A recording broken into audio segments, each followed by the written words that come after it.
children called him Mr. Gloomy. But, in fact, his name was Toomey, Mr. Jonathan Toomey. And though it's not kind to call people names, this one fit quite well. For Jonathan Toomey seldom smiled and never laughed. He went about mumbling and grumbling, muttering and sputtering, groping and griping. He complained that the church bells rang too often, the birds sang too shrilly, the children played too loudly. Mr. Toomey was a woodcarver. Some said he was the best in the valley. He spent his days carving beautiful shapes from logs of pine and hickory and chestnut wood. After supper, he sat in the straight-back chair by the fire, smoking his pipe and staring into the flames. Quote, he heals the brokenhearted and binds up their wounds. Psalm 147:3. Misjudged by the entire world, Jonathan Toomey leads a lonely and depressed life. He's so burdened down by the weight of what happened in his past that he could never overcome his grief. Oftentimes in life, we find ourselves going through it just doing the motions. We're too caught up in what happened yesterday or what's going to happen in the future that we fail to realize we are not in control of our lives. God teaches each of us how to trust him entirely by giving us the chance to lean on him. In this story, God helps Jonathan Toomey overcome his grief by teaching him how to give of himself for others. The Christmas Miracle of Jonathan Toomey by Susan Wojciechowski. One day in early December, there was a knock at the woodcarver's door.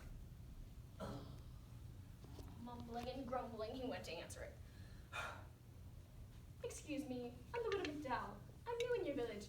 This is my son, Thomas. I'm 7, and I can whistle. Whistling is pitch posh.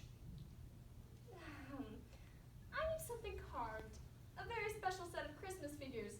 After I moved here, I discovered they were lost, and I'd hoped that by some miracle they would show up again, but I haven't found them. There are no such things as miracles. Now, would you describe the figures to me? Well, there were sheep, 2 of them, with curly wool. Yes, 2. And a cow, an angel, Mary, Joseph, the baby Jesus, and the wise men. 3 of them. Will you take the job? I will. Oh, how soon can you have them ready? They'll be ready when they're ready. But I must have them by Christmas. I can't imagine a Christmas without them. Christmas is pitch posh. The following day, there was a knock at the woodcarver's door. Oh, muttering and sputtering, he went to answer it. Excuse me, but Thomas has been begging to come and watch you work. He says he wants to be a woodcarver when he grows up and would like to watch you since you're the best in the valley. I'll be quiet. You won't even know I'm here. Please?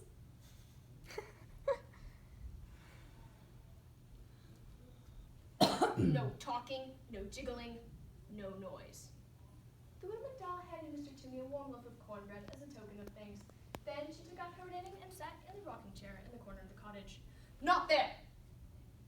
No one sits in that chair. So she moved to the straight-back chair by the fire.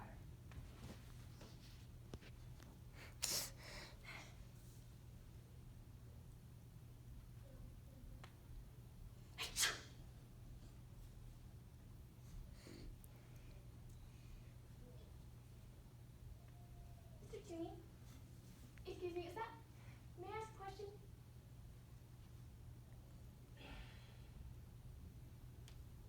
Is that my sheep you're carving? Mr. Toomey, excuse me, but you're carving my sheep wrong.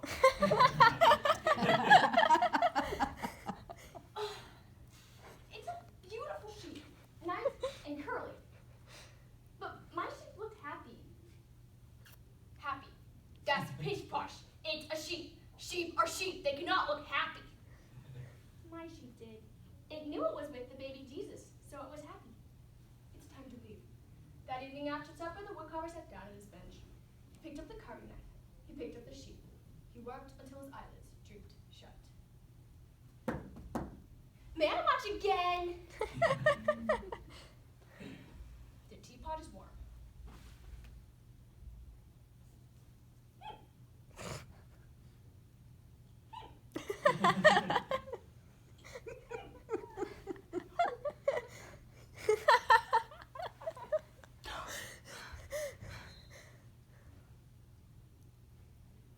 Mr. Toomey, excuse me, may I ask Do you ever stop talking? My mother says I don't.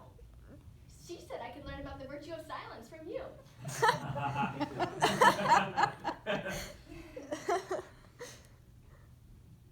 Oh, speak up, what's your question?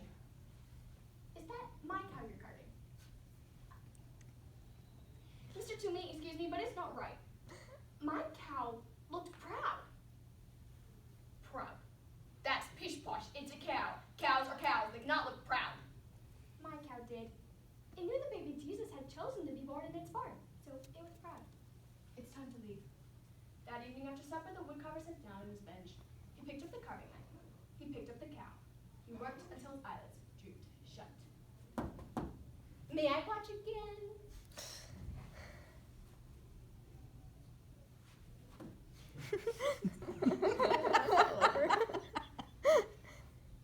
Mr. Toomey, excuse me, is that my angel you're carving? Yes. Would you do me the favor of telling me exactly what I'm doing wrong with it?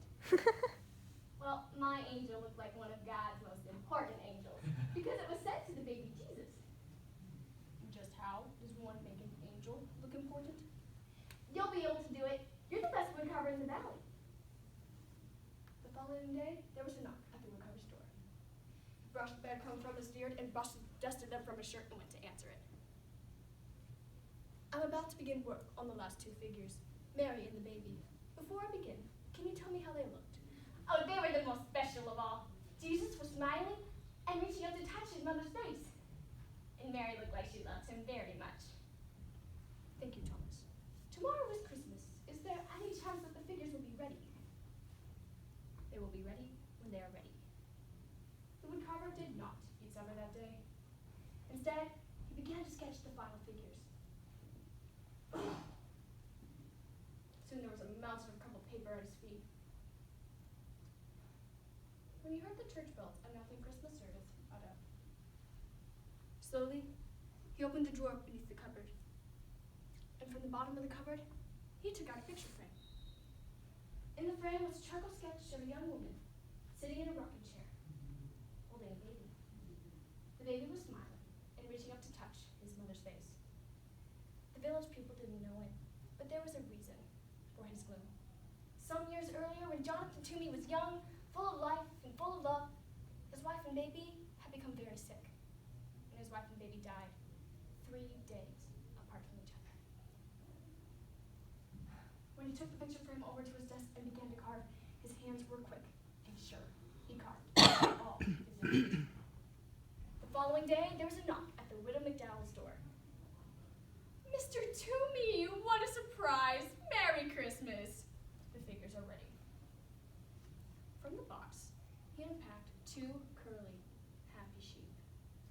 He unpacked a proud cow. He unpacked a very important angel. He unpacked 3 wise men. He unpacked a serious and caring Joseph. He unpacked Mary, wearing a rough wooden shawl, looking down, loving her precious baby boy. Jesus was smiling and reaching up to touch his mother's face.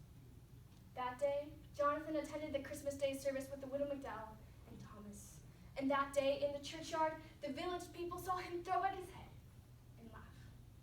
No one ever called him Mr. Toomey again. Thank you.